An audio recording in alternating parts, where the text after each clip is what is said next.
Well, hello. So today we're going to talk about why narcissistic people, or even just plain difficult people, insist you be their friend. So while I'm getting ready to talk about this, I'm just curious about what are you doing right now? Are you drinking a cup of coffee? Are you taking a nap? Are you cleaning your house? Put it down in the comment section below. Always try to visualize what other people are doing when they listen to anybody's YouTube video. Today we're going to talk about difficult people. It's hard when a narcissist insists that you're going to be their friend, and that's what they normally do. I mean, have you ever been friends with someone who's a narcissist? And even if they're not a narcissist, just think of somebody that you think is really difficult. How did you guys become friends in the first place? Was it just like you guys were having fun together, or was it forced? And then what happened over time? Did you start to like the person and then it was kind of okay? Because sometimes that's what happens as well. It could be someone that you start off and you just cannot stand the person, but they force you to be friends with them, quote unquote. And before you know it, I guess as a lot of time goes by and you have learned that this person is just not going to leave you alone, they're going to always join you for lunch.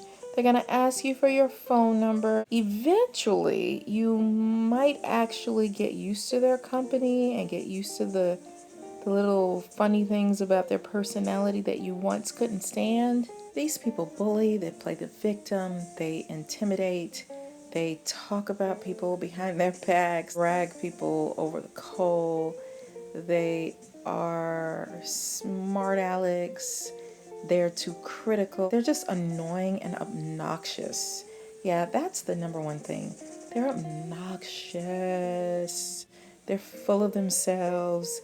They don't have any empathy for anybody but themselves. They think they are so deserving and so worthy. You know what I'm saying? So, what do you do? Like, what are your tricks to get rid of them? Write that in the comment section below. So you just cower, give in, just deal with it, just get through the moments every day? Or do you just hope they'll go away? You don't want to be rude. You don't want to be disrespectful, even though those people are rude and disrespectful to people all the time. But it's like you don't feel comfortable treating them that way. But I think some of those people, they either like people that are also toxic, but a lot of times those really difficult people, they have an eye for healthy people, people that are stable, that are normal, that people like. Those are the people that they're gonna just clam onto. And narcissists, they don't want to be around anyone that they think is beneath them. They only want to be around someone that they think is on their level, which no one is on their level, because they're mean-spirited and they're difficult, and they don't even know that they're difficult. They don't self-examine well. They don't self-correct. They find it difficult to apologize for the things that they do. But I think this is the reason why they insist that you're going to be their friend. You ready? And this is going to sound so mean, but the truth is, it's because nobody wants to be their friend. So if nobody wanted to be your friend, then you would figure out tactics to force people to be your friend too, I guess. They decide who they're going to be friends with, and then you're their friend. That simple. They're not people that you just want to be around, so they're going to make somebody be their friend, and you just cross your fingers that it's not you.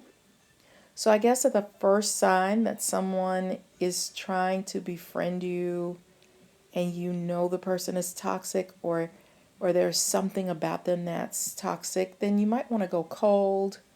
You might want to try to change up your lunch your lunch schedule. You might have to call block them. Keep in mind, what does a good friendship look like to you? What are the positive traits? Now, no one is perfect, so we're not looking for perfection, but what is it that you want in a friendship? I think you have to put that in the forefront of your mind and aim for that. And then the second thing is, remember, friendship is a choice. I always say that. It's a choice. You get to decide. And I know it can be very tricky if it's someone that you have to be around all the time, like at work. Because sometimes toxic people can be pretty miserable. They can make things pretty miserable if you try to cut things off. You know what I'm saying? One of the things that I always say is I don't keep secrets when it comes to someone. If someone is behaving badly or they're mistreating you, you need to let people know. We don't isolate, because that's what they would love, is to isolate you. They're doing all this negative stuff and you're not letting anyone know. And then you probably want to move away from them slowly, kind of like a 3-2-1 type thing. So if you're engaging with them 3 times a week, slowly move it to 2, and then slowly move it to 1, and then just fade away so it's not so shocking.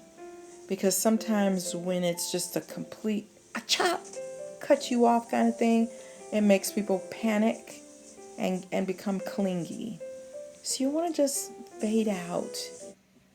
Try to be as boring as possible, even though that doesn't work with some difficult people, because it makes them feel like they're far more interesting, you know?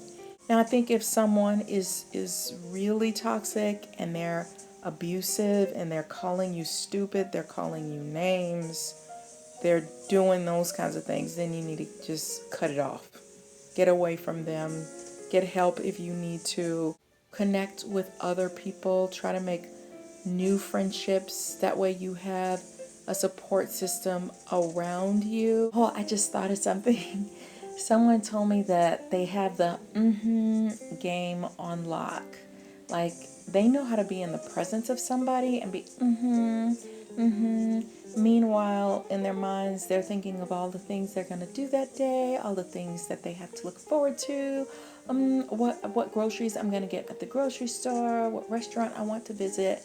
And the person doesn't even notice that they have checked out.